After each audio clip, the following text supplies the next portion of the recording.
በስመ አብ ወወልድ ወመንፈስ ቅዱስ አሐዱ አምላክ አሜን።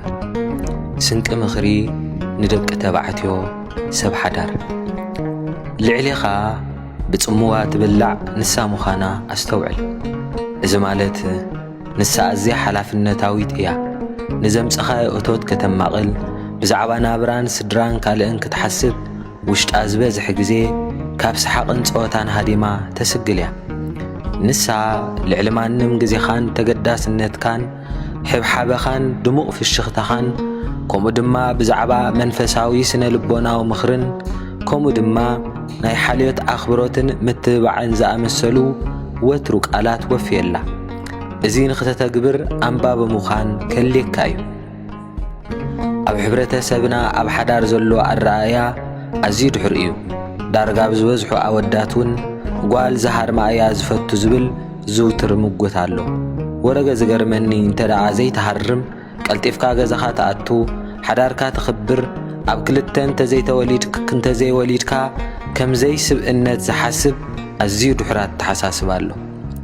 እዚ ግና ዕሽነትን ድሕረትን ኣተሓሳስባን እምበር ልቡና ወይ ሰናይ ኣተሓሳስባ ከም ዘይኮነ ቃል ኣምላኽ ይኹን ሕልናዊ ግዴታ ዘይድግፎ እዩ። ቃል ኣምላኽ ኣይኮነንዶ ሰብ ክትሃርም ኣታ ተኸዳን ጨርቂ ስኡን ኢልካ ንሰብ ክትጸርፍ ስምዒቱ ክትንክፍን እኳ ይኽልክል እዩ። ዘይ ምህራም ቀልጢፍካ ገዛኻ ምእታው ሓዳርካ ምኽባር ቃል ኪዳንካ ጽኒዕካ ምስ ካልእ ከይበልካ ነዚ ሓጻር ዕድሜኻ ንበዓልቲ ቤትካ እናኽበርካ ንውልዳት ደቅኻ ብስነ ስርዓትን ብጽቡቕ ኣተዓባብያንን ንዓበኻ ናይ ኣቦ ፍቕሪ እናጽገብካ እንተነበርካ እዚ ጥራሕ እዩ ሰብኣይን ሓያልን ኣቦን ዘብለካ።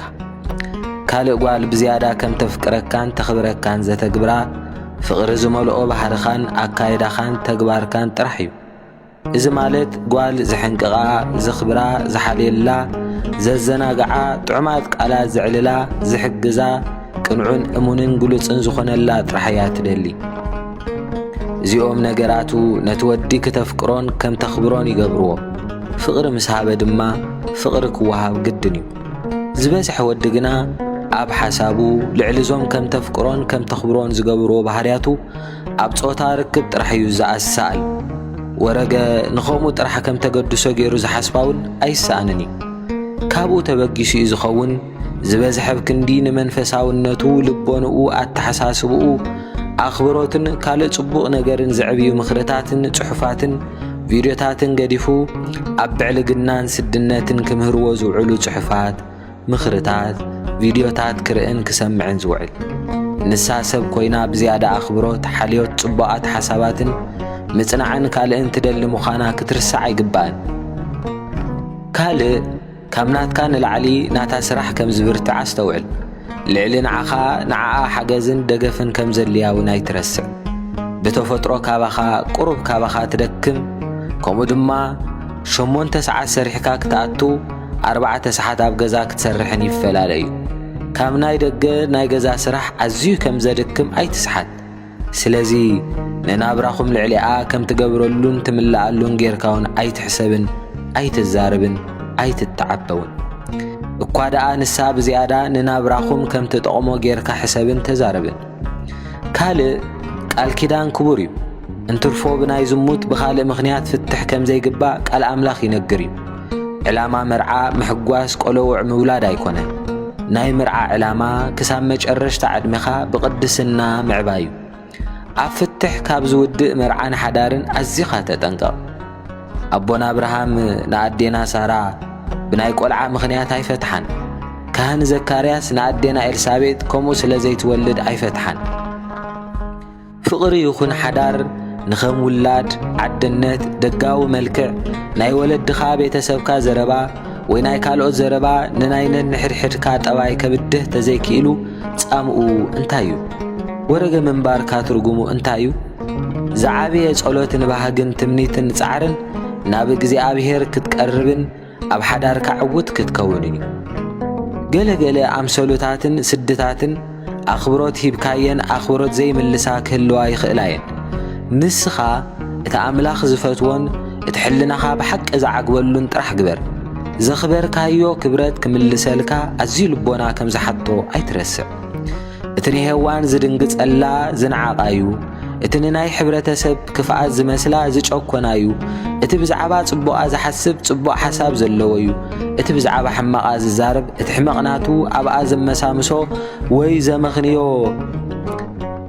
እዩ እንተ እቲ ኸምታ እግዚኣብሔር ዝፈጠራ ዝቕበላ ብሓቂ ገጽ እግዚኣብሔር ዝርእዩ ሄዋን ክተኽብራን ክትሓልየላን ንሳውን ክትድግፈካን እምበር መርወይ ስምዒትካ ጥራሕ ክትገብራ ኣይተፈጥረትን ፍቕሬ እቲ ዝዓበየ ህያብ ክህበክ ዝደልዮ ሓደ ካብ ዘየገድሱኻ ኣርእስቲ ገጋጋትኪ እዮም ዝብል ቃል እንዳበልካ ልባ ረስርሳ በልስከ ሰሎሞን ካብ ዝጸሓፎ ምሳሌ ምዕራፍ 27 ክነግረካ እየ መዓልቲ ዘምጽዋ ኣይትፈልጥን ኢኻ እሞ ጽባሕ ብዝኸውን ኣይትመካሕ ካልእ ይንኣድካ እምበር ኣፍካ ኣይኮነን ካልእ ይወድስካ እምበር ከናፍርካ ኣይኮነን እምኒ ከቢድ እዩ ሕውፃ ኸዓ ሸኸሙ ረዝን እዩ ካብ ክልቲኡ ግና ቁጣዓ ሰነፍ ይኸፍብድ ቁጣዓ ጨካን እዩ ኩራውን ውሕጅ እዩ ኣብ ቅድሚ ቅንእ ግና መን ክቐውም ይኽእል ካብ ሕቡእ ፍቕሪ ግሉጽ ተግሳጽ ይሓይሽ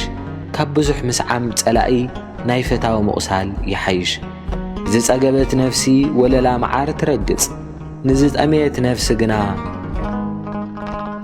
ኩሉ መሪር እኳ ጥዑም እዩ ካብ ቤቱ ወፂኡ ዝኽብልል ሰብ ሰፈራ ሓዲጋ ከም እትኽብልል ዒፍ እዩ ቅብእን ዕጣንን ንልቢ ከም ዘሐጉሶ ከምኡ ኸዓ ምኽሪ ፈታዊ ንነፍሲ የሐጉሳ ፈታዊኻን ፈታዊ ኣቦኻን ኣይትሕደግ ብመዓልቲ መከረኻ እንዳ ሓውኻ ይትኺድ ካብ ርሑቕ ዘሎ ሓው ኣብ ቀረባ ዘሎ ጎረቤት ይሓይሽ ወዴ ንዝጸርፈኒ መልሲ ምሃብ ምእንቲ ንኽኽእልስ ለባም ኩን ንልበይ እውን ሕጉሶ መስተውዓሊ ሰብ ክፉእ ርእዩ ይሕባእ ዘየስተውዕል ግና ጠጊጉ ይኣትዎ እሞ ብኡ ይጉዳእ ንጓና ካብ ዝተዋሓሰ ሰብ ክውሰድ ንዘይፈልጦ ንዝወሓስ ከኣ ዕገቶ ኣጋ ወጋሕታ ኣው ኢሉ ንብጻዩ ዝምርቕ ከም ዝረጎሞ እዩ ዝቝጸር ብመዓልቲ ጥምቕ እንተ የቋረጸ ዘንጥብ ቤትን ናግራም ሰበይትን ሓደ እዮም ንኣጋ ምዕጋት ንንፋስ ምዕጋትን ብኢድካ ዘይቲ ምዑኻትን እዩ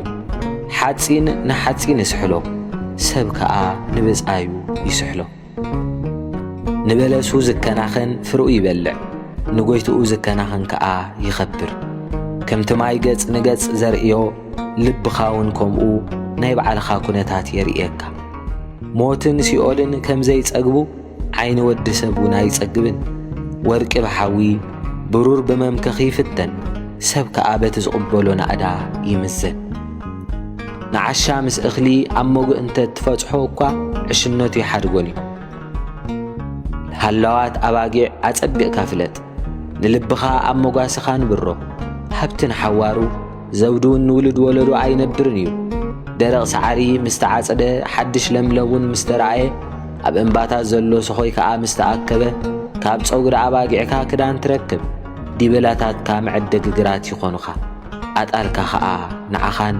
ንስድራኻን ንኣግራትካን ዝምግብ ጸባ ክህባኻ እየን ሓወየ ንሰበይትኻ ካብ ልብኻ ፍቅራ ከምቲ ክርስቶስ ርእሲ ቤተ ክርስቲያን ዝኾነ ሰብኣይ ድማ ርእሲ ሰበይቲ እዩ እሞ ብምሉእ ልቡ የፍቅራ ስለ ዝብል ከምቲ ንሳ ትእዘዘካ ንስኻውን ኣፍቅራ ከምቲ ንሳ ኣብ ቤት ኮይና ኩሉ ነገር ትገብረልካ ንስኻውን ብምሉእ ልብኻ ቀረባ ግሉጽነት ይሃልኻ ግሉጽነትካ ኣይትሕባእ ካልእ ኣይትጠምት ምኽንያቱ ሓዳር ቃል ኪዳን መርወይ ስምዒትካ ወይ ድማ ቈልዑ ጥራይ ተፍርየሉ ዘይኮነስ ብቕድስና ትነብረሉ ክሳብ ዝኾነ ብቕድስና ንበር እግዚኣብሔር ኣምላኽ ሓዳርካ ናይ አብርሃም ናይ ይስሐቅ ናይ ያዕቆብ ገይሩ ናይ ዘካርያስ ካህን ናይ ኢያቄም ገይሩ ሓዳርካ ይባርኽ ፍረ ዘርእኻውን ይባርኽ ስብሐት ለእግዚአብሔር ወለወላዲቱ ድንግል ወለመስቀሉ ክቡር አሜን።